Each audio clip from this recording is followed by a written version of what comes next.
विसाखी के पावन पर्व पर आप सभी को हार्दिक शुभकामनाएं। दोस्तों, मूलतः ये त्यौहार जुड़ा हुआ है किसानी से। उत्तरी भारत में इसे फसल कटाई की आरंभता के लिए शुभ दिन मानकर त्यौहार की तरह मनाया जाता है। पंजाब, हरियाणा, राजस्थान, हिमाचल, उत्तर प्रदेश, लगभग सभी जगह गेहूं की कटाई की आरंभता के लिए इस दिन एक टक लगा दिया जाता है, जिसका मतलब होता है कि अब गेहूं की कटाई शुरू हो चुकी है। आज बेशक आधुनिक मशीनों के साथ गेहूं की कटाई की जाती है, पर पहले ये काम हाथों से किया जाता था।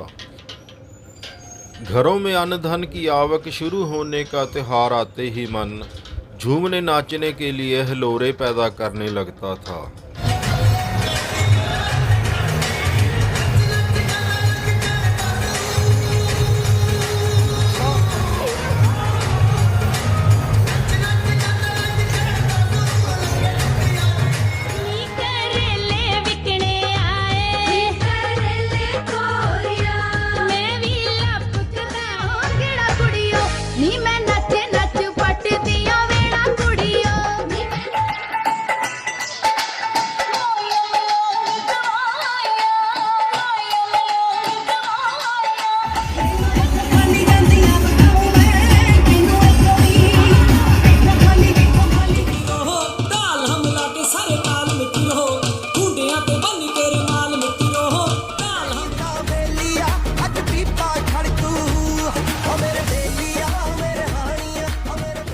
तरह तरह के नाच खुशियां व्यक्त करने के साधन है।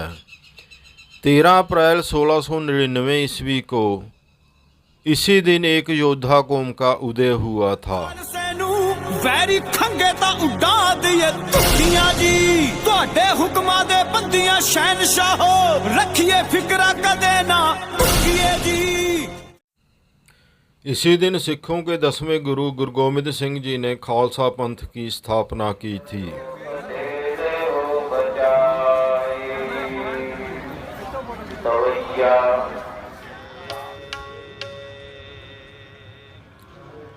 अपने सिखों को अमृत छका एक विशेष पहरावा और विचारधारा दी। ये पहरावा उन्हें बाकी समाज से एक अलग ही पहचान देता है।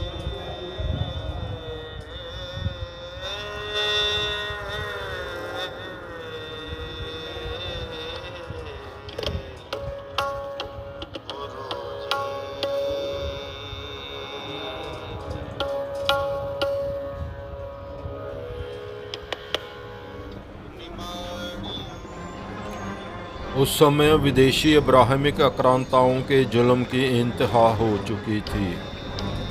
हर तरफ त्राहिमाम हो रहा था।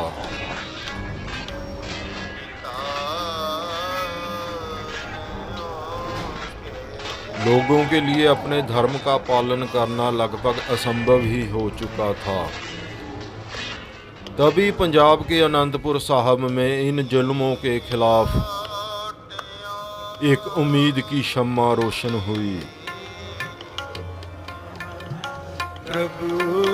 13 अप्रैल 1699 ईस्वी को गुरु गोबिंद सिंह जी ने आनंदपुर साहब में खालसा पंथ की स्थापना कर दी।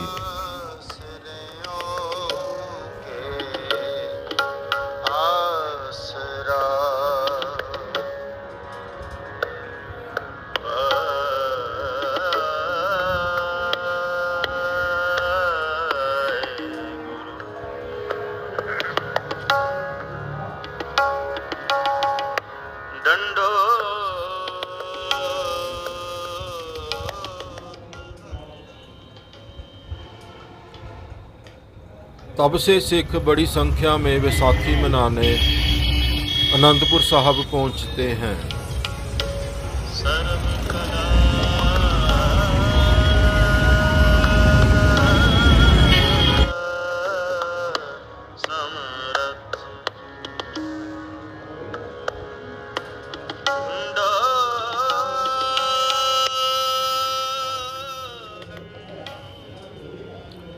आज भी वैसाखी के अवसर पर बड़ी संख्या में अमृत संचार किया जाता है, जो वीरता के भाव को और भी दृढ़ करता है।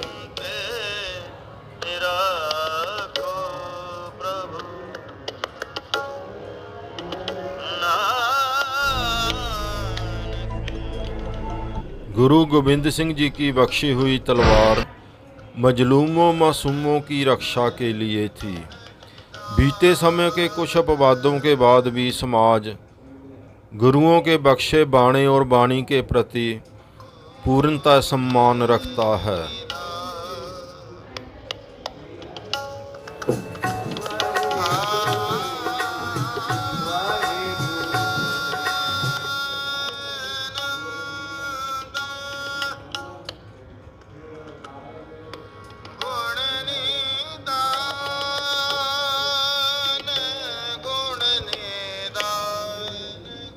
अमृत संचार के बाद सिखों के लिए 5 ककार धारण करने गुरु ने आवश्यक कर दिए। उच्च मर्यादित जीवन के लिए कुछ नियम भी बनाए गए थे, जिनका पालन करना अब सिखों के लिए आवश्यक कर दिया गया।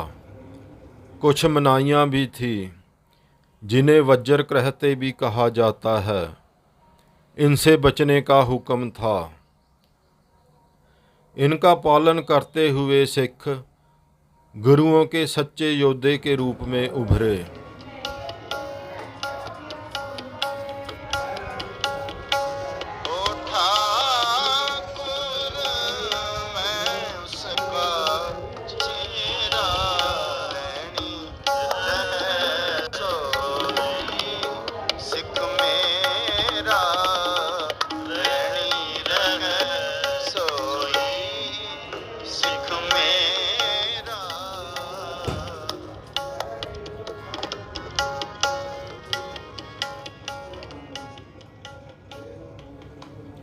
आनंदपुर साहब रेल मार्ग से भी जुड़ा हुआ है। गुरु तेग बहादुर जी के बसाए हुए आनंदपुर साहब में रहने ठहरने की अच्छी सुविधाएं हैं। अंत में इस पावन नगरी में किसी भी प्रकार का नशा और विशेषकर तंबाकू पूरी तरह वर्जित है। यहाँ आएँ तो इन नियमों का आवश्यक पालन करें।